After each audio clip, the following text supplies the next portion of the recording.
নামলে তখন এদের গ্র্যাভিটি আমরা টের পাবো।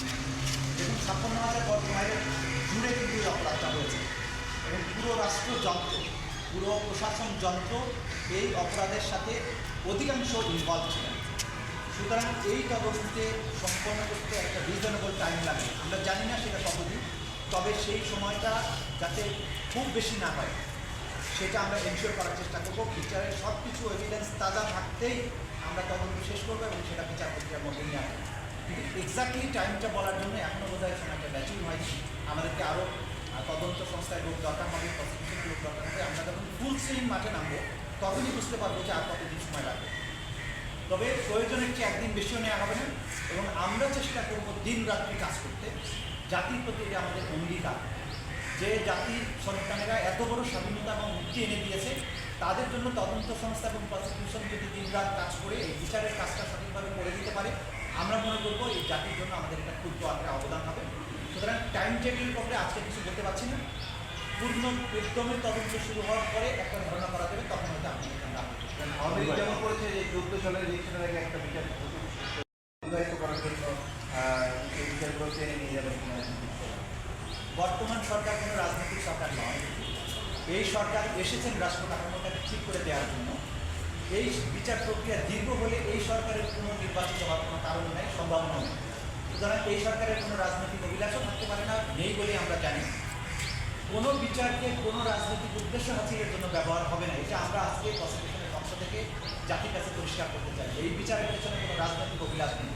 এটা নিশ্চয়ই ন্যায় বিচার প্রাপ্তির অভিলাষ, ন্যায় বিচার প্রাপ্তির ট্রাস্ট এবং এই যে আহত নিহত পরিবারের যে কান্না, সেইটা প্রতিকার করার প্রয়াস, এর বাইরে আর কিছু নেই। বিচার চান এবং বলেছে বিচারের জন্য তারা যা যা করা দরকার, সাক্ষী দেয় তারা করবেন এবং তাদের একটা প্রায় নিড আছে। কিন্তু একটা জিনিস আমি খুব অবাক হয়েছি যে প্রত্যেকেই এত বড় কোরবানি তারা দিয়েছেন জীবনে। অনেকে মারা গিয়েছে বা কেউ আহত। আমি দেখেছি একটা বাবা তার ছেলেকে বাঁচাতে গিয়ে আহত হয়েছে। তারা আহত হয়েছেন, তাদের জীবন সংশয়ের মধ্যে আছে, কিন্তু তাদের মধ্যে কোনো অতৃপ্তি নেই। তারা যেটা মনে করেছেন যে দেশের জন্য এটা হয়েছে, তাতে আমাদের কোনো আফসোস নেই। তবে বাংলাদেশে যারা এত বড় অপরাধগুলো করেছে তাদের বিচারটা আমরা দেখে দিতে পারি। এটা প্রত্যেক ভিক্টিমের ফ্যামিলি এবং ভিক্টিমদের নিজেদের বক্তব্য ছিল। সুতরাং বিচারের ব্যাপারে তাদের এই প্রায় নীত আছে। তদন্ত সংস্থা এবং প্রসিকিউশন আমরা তাদের এই অনুভূতির প্রতি যথাযোগ্য সম্মান প্রদর্শন করতে চাই। আমাদের মধ্যে একটা আলোচনা চলছে যে ফরেন যে সমস্ত লয়ার্স যদি আসামি পক্ষ চান, তারা যদি নিয়োগ করতে চান, সেই ব্যাপারে একটা ইতিবাচক সিদ্ধান্ত হওয়ার সম্ভাবনা আছে, বাট এটা এখনো সিদ্ধান্ত হয়নি। আমরা মনে করি যে তারা যদি তাদের বেস্ট ডিফেন্স দেওয়ার জন্য আইনজীবী চান, সেটা দেশি হোক বিদেশি হোক, আমাদের পক্ষ থেকে আপত্তি থাকার কোনো কারণ নেই। সুতরাং এই ব্যাপারে আমাদের, আমি যদি বলেন প্রসিকিউশন টিমের পক্ষ থেকে, আমি বলবো যে না, এটা আমাদের কোনো ব্যাপার নেই। তারা যে ধরনের আইনজীবী চান, সরকারের সিদ্ধান্ত যদি হয়, আমাদের পক্ষ থেকে এই কোনো আপত্তি থাকবে না, যাতে করে কোনো ডিফেন্ডেন্ট, কোনো আসামি না বলতে পারেন যে বিচার প্রাপ্তির ক্ষেত্রে আমার এই সমস্যা ছিল, সেই সমস্যা ছিল, এই কারণে আমি বিচার পাই। এইটা যাতে বলতে না পারেন, এইটা কিন্তু সরকারও এই ব্যাপারে সচেতন আছেন, আমরা প্রসিকিউশন টিম হিসাবেও এই ব্যাপারে সচেতন আছি। আমরা মনে করি যে, আমি গতকালকেও বলেছি, বিচার শেষ হওয়ার পরে আসামি পক্ষ এবং বাদী পক্ষ দুই পক্ষই যেন বলে যেখানে সুবিচার হয়েছে, কারো প্রতি কোনো অন্যায় করা হবে না, কিন্তু কোনো অপরাধের ছাড়ও তাদের দেওয়া হবে। এটা আমাদের স্পষ্ট মেসেজ। ন্যায় বিচার নিশ্চিত করার জন্য যা যা করা দরকার করা হবে। দিয়েছে তাদের সংক্রান্ত যত কিছু যা ডকুমেন্ট আছে, এগুলো তদন্ত সংস্থায় সরবরাহ করার জন্য পুলিশ সুপারকে অনুরোধ করেছি যে তাদের এই এলাকার মধ্যে কতগুলো ঘটনা ঘটেছে, কতটা মামলা হয়েছে, কারা কারা সম্ভাব্য আসামি, কারা কারা ভিকটিম, এগুলোর তালিকা তারা দেবেন। কবরস্থানগুলোর কাছে চিঠি দেওয়ার উদ্দেশ্য হচ্ছে যে প্রত্যেকটা কবে তাদেরকে এখানে আনা হয়েছে সেই জিনিসগুলো জানতে। মূলত এই একটা তদন্তের সূচনা লগ্নে যে প্রাথমিক জিনিসগুলো আমাদের দরকার, সেগুলো আমরা কালেক্ট করার জন্য চিঠি দিয়েছি।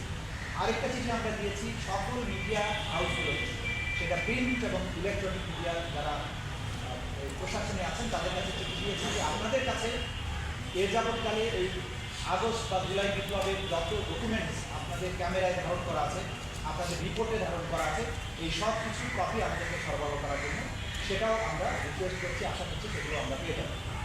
এর মাধ্যমে আনুষ্ঠানিক তদন্তের যে রাস্তা সেটা আমরা শুরু করেছি। আমরা আজকেও বিকেলবেলায় আরও দুটো হসপিটালে পরিদর্শন যাব। আমরা ধরেন প্রসিকিউশন টিম সহ তদন্ত সংস্থা গেলে বিস্তারিত তদন্তের সময়টা থাকে না। আমরা মোটামুটিভাবে দেখতে পাচ্ছি যে গ্র্যাভিটিটা কি ছিল, কিন্তু আসলে আমরা চলে আসার পরে পরবর্তী সময় তদন্ত সংস্থার লোকেরা গিয়ে আরও ডিটেল স্টেটমেন্ট দেবেন, যেটা ঘন্টার পর ঘন্টা সময় লাগবে বা দিনের পর দিন সময় লাগবে। এই কাজগুলো আমরা করছি। আমরা আজকে মেসেজ দিচ্ছি বাংলাদেশের এই ছাত্র জনতার অভ্যুত্থানের যে আমাদের ছাত্র নেতারা ছিলেন, সমন্বয়করা ছিলেন, তাদের সবার প্রতি আমাদের আহ্বান থাকবে যে আপনারা ভোট ফ্রন্টে ছিলেন, ফিল্ডে ছিলেন, আপনারা দেখেছেন ঘটনাগুলো কীভাবে ঘটেছে। আপনাদেরকে অর্গানাইজ ওয়েতে এই তদন্ত সংস্থাকে সহায়তা করার জন্য আমরা অনুরোধ করছি। খুব সহসাই আমরা ছাত্র নেতাদেরকে বা সমন্বয়কদেরকে আমাদের এখানে আহ্বান জানাবো, তাদের সাথে বসে আমরা তাদের কাছে যে সমস্ত তথ্য প্রমাণ আছে এগুলো সংগ্রহের ব্যাপারে তারা কীভাবে আমাদের সহযোগিতা করবেন সেই বিষয়গুলো নির্ধারণের জন্য তাদেরকে আমরা এখানে আমন্ত্রণ জানাবো। মোটা দাগে আমরা গতকাল দায়িত্ব গ্রহণের পরে এইটা হচ্ছে আমাদের অ্যাক্টিভিটিস। প্রতিদিন আমরা যে সমস্ত কর্মকাণ্ড করব, আমরা চেষ্টা করব আপনাদের মাধ্যমে জাতির কাছে তুলে ধরতে, যাতে স্বচ্ছতার সাথে যতদিন এই তদন্ত প্রক্রিয়া করবে স্বচ্ছতার সাথে তদন্তটা হয় এবং জাতি জানতে পারেন যে আসলে আমরা কতটুকু কাজ করতে পারছি এবং যা ঘটেছে জাতির জীবনে জাতি যাতে বুঝতে পারে যে এই বিচার প্রক্রিয়ার মধ্যে কোনো জায়গায় কোনো রকমের কোনো অস্পষ্টতা নেই এবং প্রপারলি কাজটা করছে, যাতে করে জাতি প্রত্যেকেই এই যারা যা জানেন এই ঘটনার ব্যাপারে তারা যাতে তাদের যে সমস্ত চোখে দেখা জিনিস আছে সেটা আমাদেরকে সাক্ষী হিসাবে দিয়ে আমাদেরকে সহযোগিতা করে। এটা হচ্ছে আজকের দিন আমাদের। কখন তাদেরকে গুলি করা হয়েছিল, যারা গুলি করেছিল কি, কখন তারা দেখেছেন, এই সব বিষয়ে বিস্তারিত সাক্ষ্য প্রমাণ রেকর্ড আমাদের তদন্ত সংস্থা দেখার পরে একটু সময় দিয়ে দেবেন। আমরা কালকে আজকে এটা শুরু করেছি। গতকালকে একই সাথে আমরা ঢাকা মেডিকেল কলেজের পরিচালক এবং ব্রিগেডিয়ার জেনারেল ওনার সাথে আমরা দেখা করেছি। ওনার কাছে জানতে চেয়েছি যে কীভাবে আহতরা এখানে এসেছেন, কতজন আহত বা নিহত মানুষ এখানে এসেছেন, কতজন এখানে এসে মারা গিয়েছেন, তাদের পোস্টমর্টম রিপোর্ট কতজনের আছে, কতজনের নাই, না থাকলে কেন নাই, চিকিৎসাটা কী পদ্ধতিতে এখানে হয়েছিল, কীভাবে ডেড বডিগুলো এখান থেকে নিয়ে যাওয়া হয়েছে, এই সব বিষয়ে তথ্য আমরা তাদের কাছে পেয়েছি। উনি আমাদেরকে সর্বাত্মক সহযোগিতার আশ্বাস দিয়েছেন। আমাদের তদন্ত সংস্থার লোকেরা পরবর্তী সময় দিয়ে ডিটেল প্রত্যেকটি আহত এবং নিহতের পোস্টমর্টম রিপোর্ট সহ চিকিৎসার কাগজপত্র সহ যারা মারা গিয়েছেন, কে তাদেরকে নিয়ে গেছেন, কোথায় দাপন করা, এই যে বিষয়গুলো যাবতীয় তথ্যাদি যা এখানে সংগৃহীত আছে সব কিছু আমাদের তদন্ত সংস্থার পক্ষ থেকে সংগ্রহ করা হবে। এটি ছিল গতকালকে আমাদের তৎপরতা।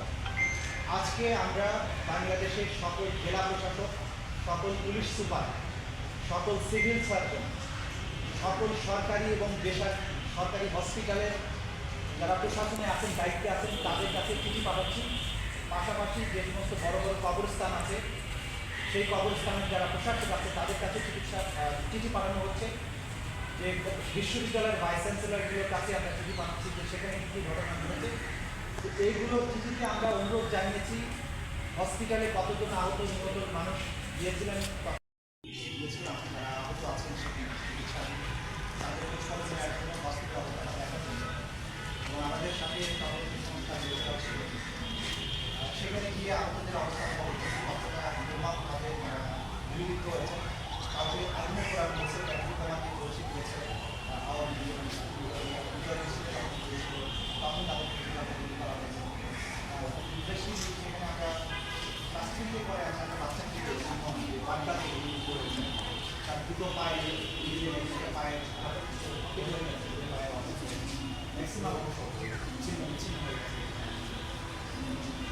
সেগুলো দেখে তাদের বক্তব্য আমরা শুনেছি প্রাথমিকভাবে। আমাদের তদন্ত সংস্থার লোকেরা পরবর্তীতে গিয়ে এই সমস্ত আহতদের ডিটেইল বক্তব্য গ্রহণ করবেন।